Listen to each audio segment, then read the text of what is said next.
All right, everybody, this is Tim, and I have Lester, the Strolling Bones, on the line here. Lester, you want to say hi? Hey, what's up, guys and girls? Sounds good. We're going to talk a little bit about suboptimal characters and sort of versus the min-max characters, the special, like really specialized characters that are really good, like one thing. Have you ever played any characters that are kind of like have this definition? I absolutely refuse to play a min-maxed character. Whenever I make a character in a role-playing game, it's always based on the story and the way I wish them to react to situations, not based on numbers. I really despise min-maxed characters because they feel non-realistic to me. And I mean, the settings in and of themselves are already non-realistic enough, let alone having, a guy who all he can do is hit for 35 points of damage, and that's his whole shtick. It's really boring, in my opinion. Yeah, I've played characters that I call them one-trick ponies, where they're Uh-huh. really good at something. In fact, the only time I ever played one, I gave in to another player. He's like, "Oh man, I can make you this crazy cleric. It'll turn undead like crazy. So you gotta have these magic items, and you put your skill ranks in here, and you gotta do this and take this prestige class that's in this one magazine, and maybe you can get the GM to let you play it." And I did all that, and at the time I felt guilty, but I was like, all right, sure, I'll give it a shot, see what it's like. And it was in the Ravenloft campaign. Mm. Yeah, ugh, it made me sick. It was gross. Like the GM actually had to start making the turn checks harder because I was just turning everything into dust. And Yeah, it's the Ravenloft campaign. yeah, So like everything is undead in yeah, there. exactly. Like I hated it. I despised it. It drove me insane. It's like I think I told the GM I just said, yeah, here's a character. I don't want to play this anymore. I'll play some scrub peasant or something. I don't care. Just Mhm. but that's an example. Like I gave in to the dark side for that one character, and it was terrible. I didn't even enjoy it. Yeah, I Ugh. have a hard time with that. I have a hard time being at the table and with people who prefer to play that way. Now, I'm not going to knock anybody. If that's how you want to play, go right ahead. Just don't play with me because I won't play with you.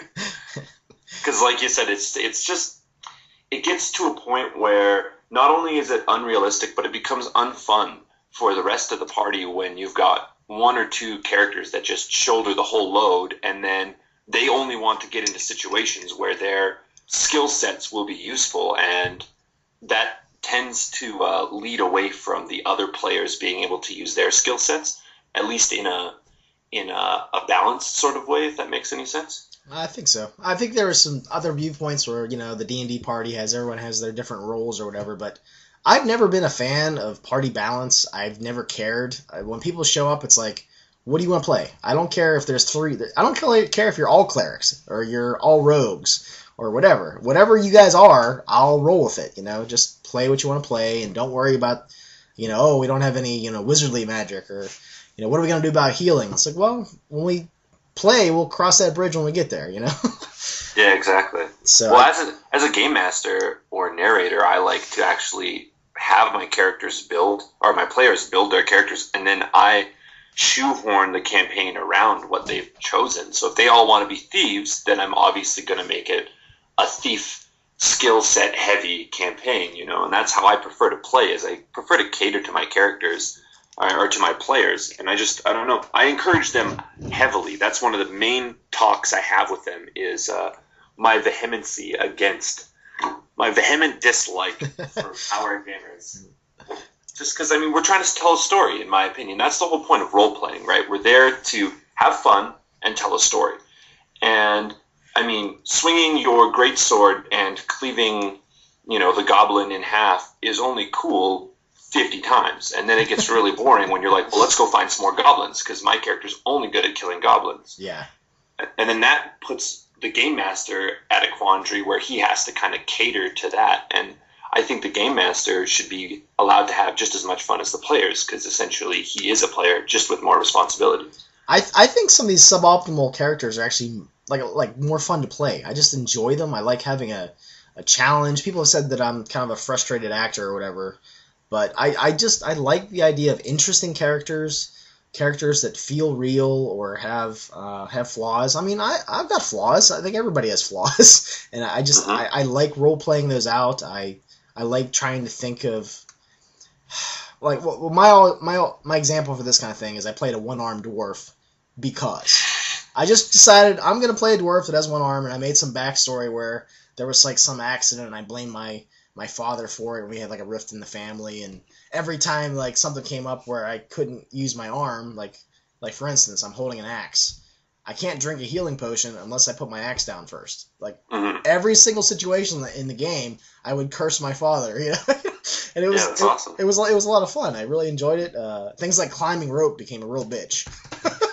Yeah, that's funny because climbing is one of my absolute favorite skills in any role-playing game.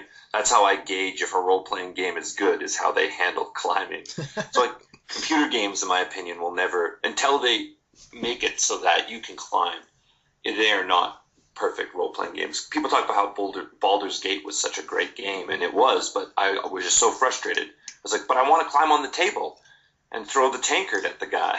Like, why can't I? Yeah, I have some frustration with role playing games on via video games, and I think that's the reason I really don't play that many of them. I just there's a lot of times where it's like, well, I want to do this, and it's not programmed into the game, and there's just lots of those instances. So I think that's just why I like role playing games better. Yeah, it's really hard to play a suboptimal character in a role playing game because there's a goal, and the goal is to win. And, you want to complete the story that has been programmed into the computer game. So do you want to create the guy with 15 strength and 18 charisma? Well, no, because charisma sucks in video games. It never is good. It can be really good in a pen and paper game, but it's never good in a video game.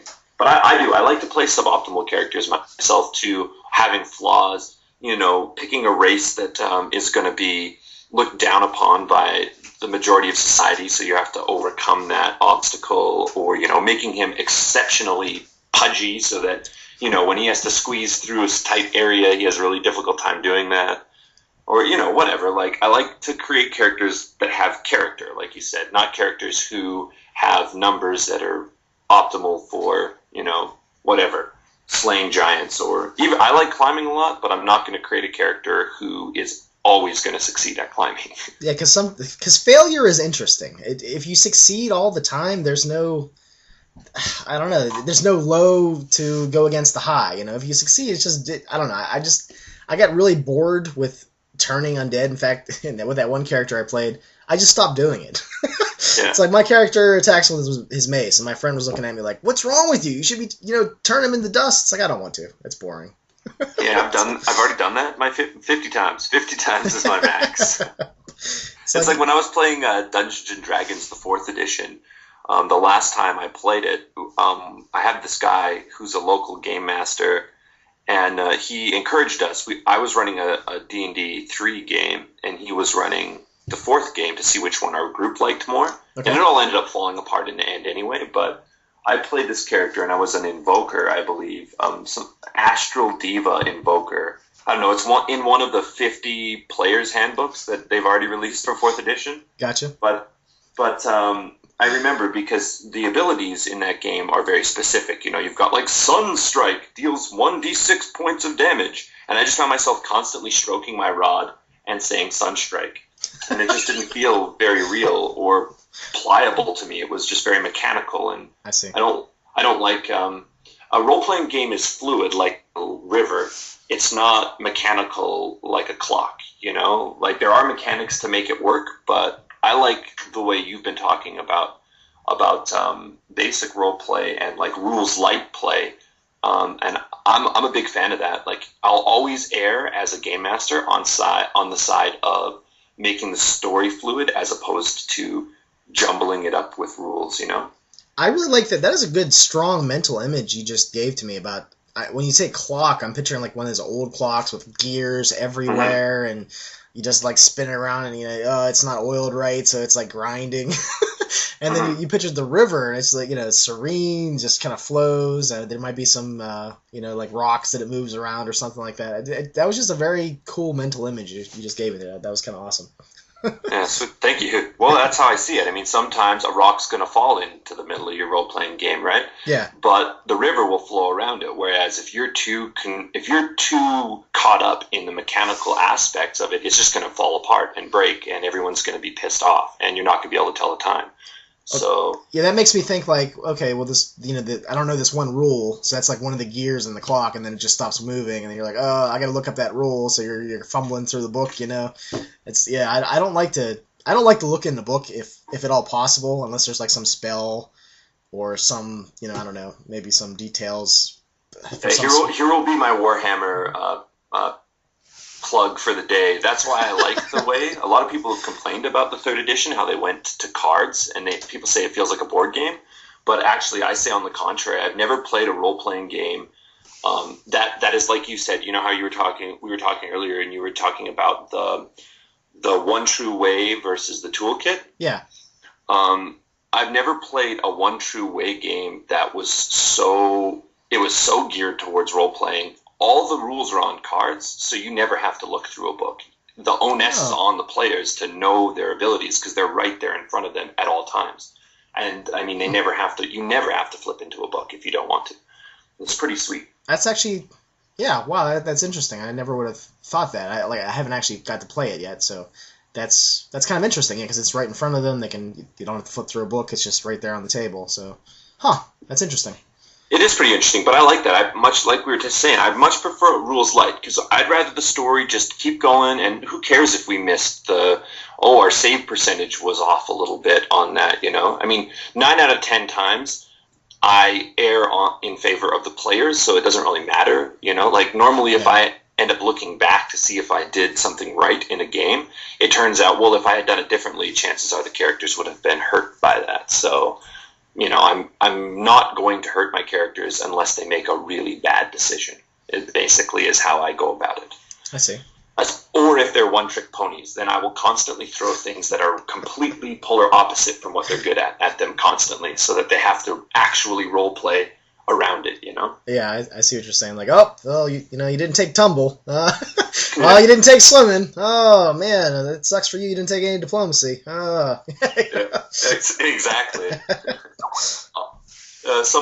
Somebody just silenced the only person in your whole party who has any social skills. He can't talk at all, or his tongue was removed. What are you guys gonna do now? That's like it's such this other character has stitches in his lips, but you're gonna have to save the party right now with your +0 diplomacy skill. You're -18 to diplomacy. I don't have any problem. I tend to encourage players to have a little bit of overlap. Like the BRP Firefly game we're gonna try to run. As long as most of the roles are covered on the ship, I can fill the extra roles with other players. And like I said, if someone gets knocked unconscious, if the doctor gets knocked unconscious, who's gonna help him out? Exactly. Well, in BRP, can you attempt skills that you're not trained, quote unquote, in? There might be a few skills that are supposed to be restricted, but I'm going to let you guys give them a chance because every skill has a base percentage. Okay, so you can always roll on the base percentage? Yeah, okay, yeah. So like if climb starts out as 25%, then as long as you roll 25 or under, you just did it. You didn't even have to sink any skills in there at all. So. Okay, that's nice. Yeah, but. I'm a fan of being a jack of all trades. I like to be able to cover a broad base of things.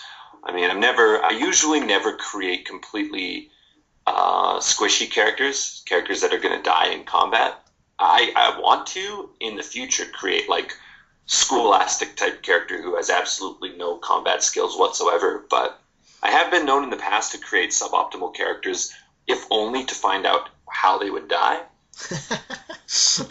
But like I do it more so from an actor's perspective, where I want to play this specific role. I want to play this character, and this character has X, Y, and Z flaws. Now, how am I going to role play that? And it's a challenge as a player to do that, as opposed to my guy has 95% percentile chance to hit with any weapon in the game.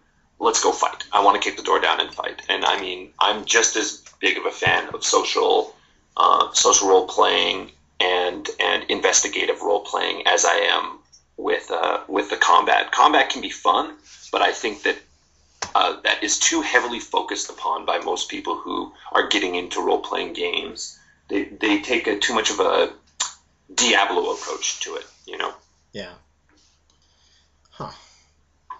So, not everybody, though. Yeah, I think what I like most about playing suboptimal characters is those instances when those flaws come up that you didn't expect.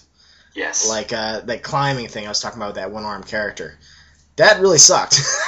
I was in a situation where it would be very good for my character to be able to climb up this rope because I think there was things chasing us or something. And yeah, my GM just smirked. He's like, "Oh, so you want to play a character with one arm, eh? Well, you have this big negative to your climb skill. You know, go give it a shot." You know, I totally failed. We ended up. That was the interesting thing. The players above, like on the top of the hill, were like, "Just tie it to yourself. Tie it to yourself. We'll pull you up." You know, so I'm fumbling trying to tie knots. I think I messed up the tie knot skill too. I think it took like 2 or 3 attempts for me to finally tie the rope because I only have one arm. That's tough too, you know. Yeah, it's very tough. But it was very, like, I'm talking about it now, so obviously I remembered it, you know, so it was memorable, and it was fun. And it was kind of like, you know, the seat of my pants. I'm like, oh, I'm going to die. Yeah. But it's always a good time, man. That's one thing, too, is it's nice to have that uncertainty in a game where you don't know what's around the next corner. You don't know if you're going to be able to overcome the obstacles. It adds an element of randomness and not necessarily fright, but uncertainty, so that the players are thinking a little bit more rationally. Because, I mean, if they know that beyond the next door is 50 goblins, and they know that they can just smash the hell out of the 50 goblins, then they're just going to kick the door down and go kill the 50 goblins, as opposed to, hey, we better make a plan here, or we're going to get skewered and eaten, you know? Yeah, I those games that have a little bit more danger, a little bit more fear, I think, are just more enjoyable because I don't know. I think they help me at least be more immersed in my character. It just the feelings I have of that. Oh, I'm gonna lose my character is not exactly the same as what I think the character would feel, but it's close enough. I think that it just makes me get immersed more in the character. So yeah, exactly. And I mean, that's what I try to do in games too. I tell my players that I'm not going to try to kill them, but they have to make rational decisions to the obstacles I put in front of them. Because if it's not dangerous, it becomes boring, you know? Yeah. Winning all the time is boring. Sometimes you just have to run away or come up with an extremely brilliant plan to foil the situation, you know?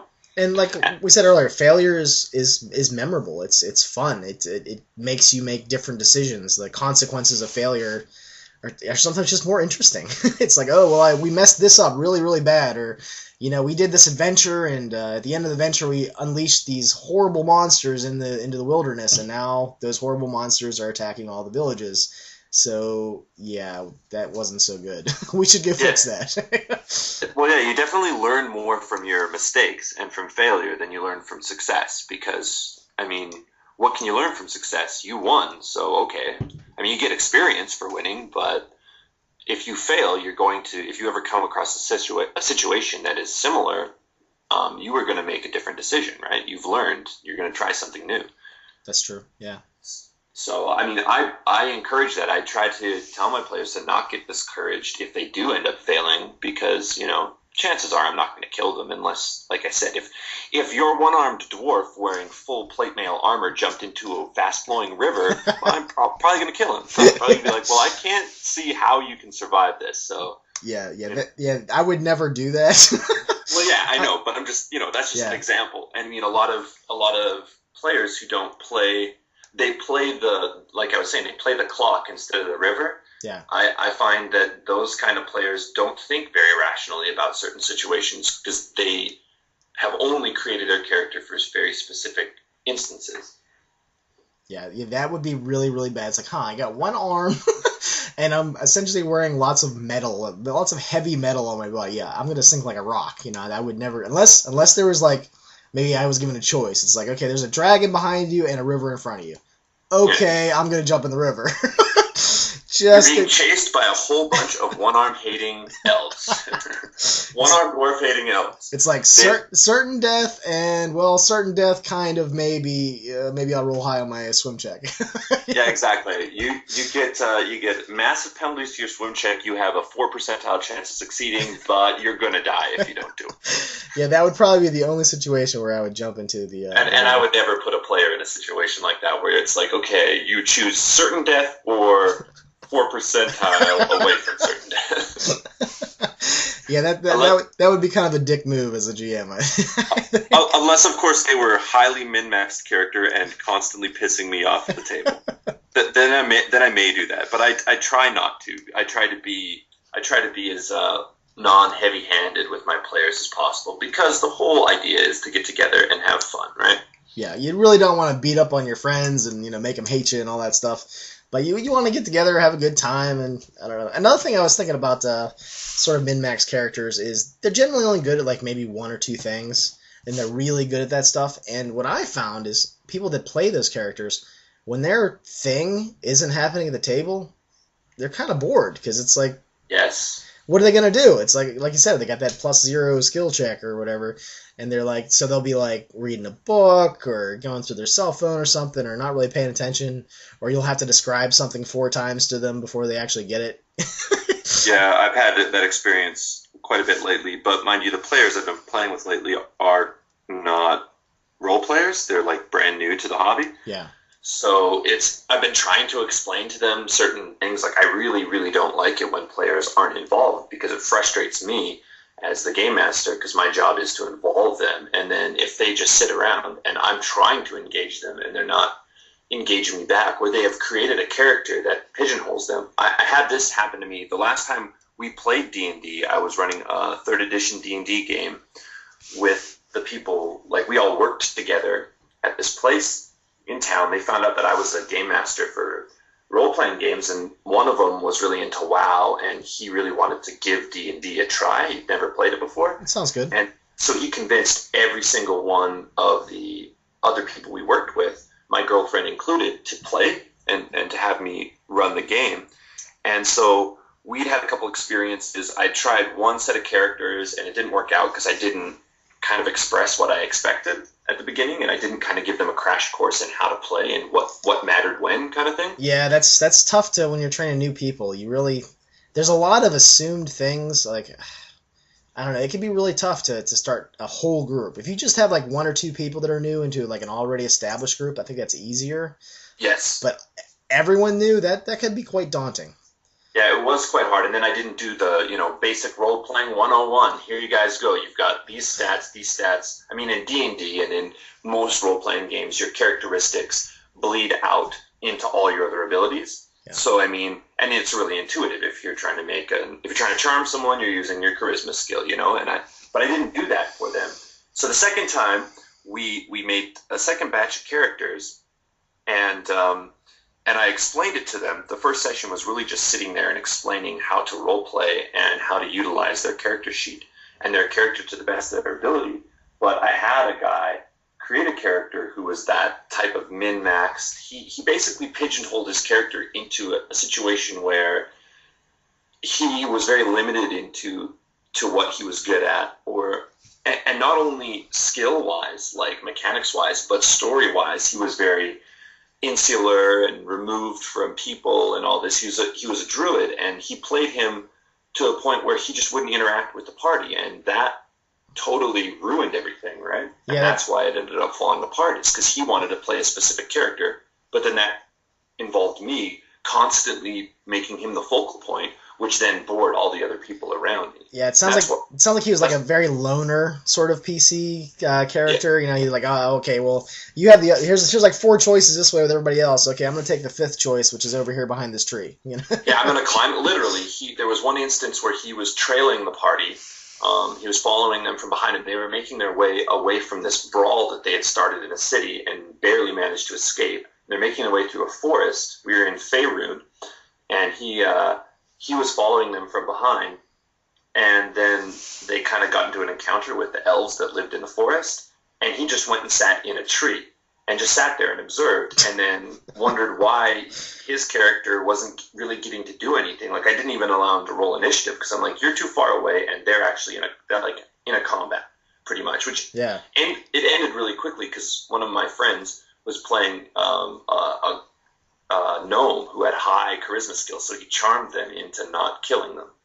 But this one guy was just really, really bored but he created the situation for himself, right? And that's why I don't like the min-max characters, and why I would prefer to play with players who make suboptimal characters, because it's not so niche. I don't have to be focusing on one player, and while doing that, I'm basically putting the other characters aside, and then I have to focus on another character, and then I'm putting all the other characters aside, because each of them only has a very specified set of skills.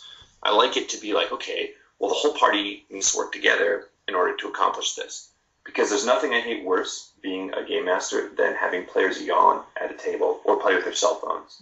Yeah, well, the yawn thing I can understand if they're, like, legitimately tired, but I know what you mean. The impression is that they're bored, or that they're not really involving themselves.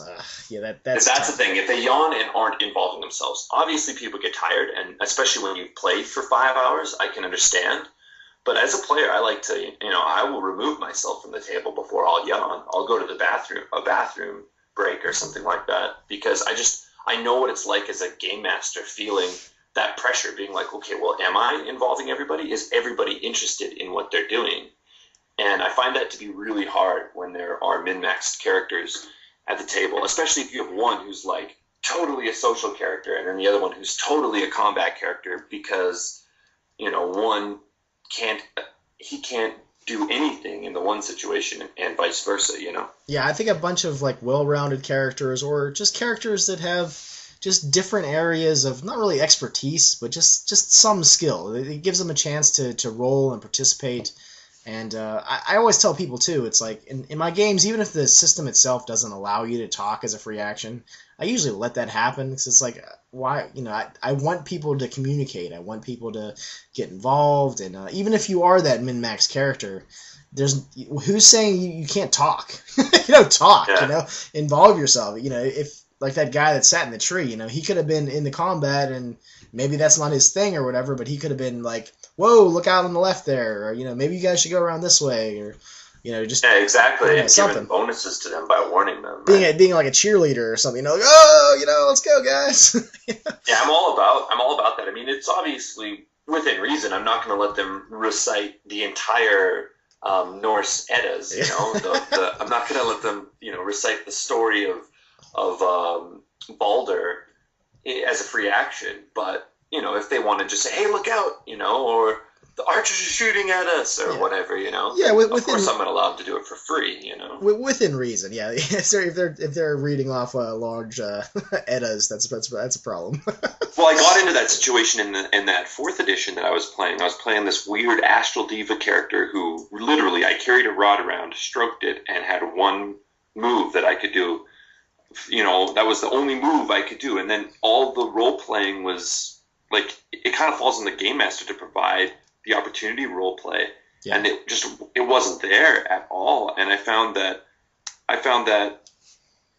like, because the way the rules were and the way the game master ran the game, I tried to do that. I tried to say something to warn somebody about impending doom, and then also do my maneuver and my action kind of thing, and he wouldn't allow me. He said that my maneuver, by saying, look out, they're coming through the alley, he made that be my maneuver. Like, and I tried to argue, I'm like, okay, so why can't I move? And while moving, why can't I say that to the guys? Why do I have to wait for the next round to be able to say something? Yeah. I can talk and walk at the same time. My character has, his agility score is pretty good. Yeah, I would have definitely allowed you to say that. Like, again, I want my players to communicate with each other. I want them to be interactive, and it just sounds like that was a missed opportunity there. It sounds like.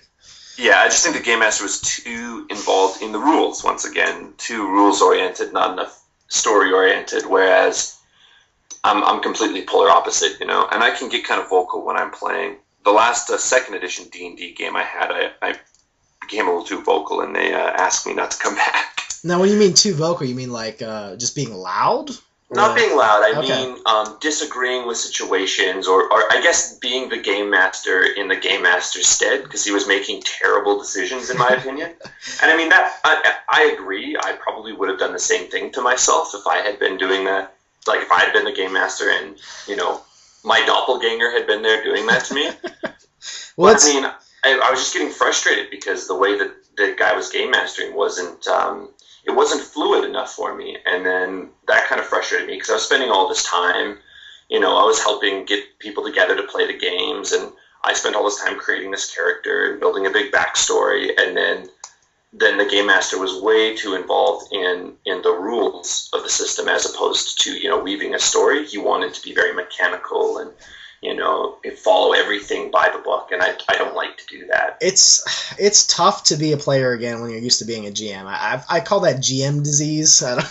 Yeah, I think that's burnout or fallout. Yeah, it has lots of different titles or whatever. I'm also really nervous when there are other GMs at my table. So I've been in both shoes, I guess, or both situations. But yeah, well, I've had that experience, and I definitely like to hold my tongue a lot more. But I really like to involve myself when playing games. I mean, it doesn't matter what kind of character I'm playing. I'm always going to be looking for how that character can interact with the environment and why, and then trying to rationalize that as to why. Like if it's not my turn, I'm not just sitting there doing nothing, that's been my experience with my gaming group.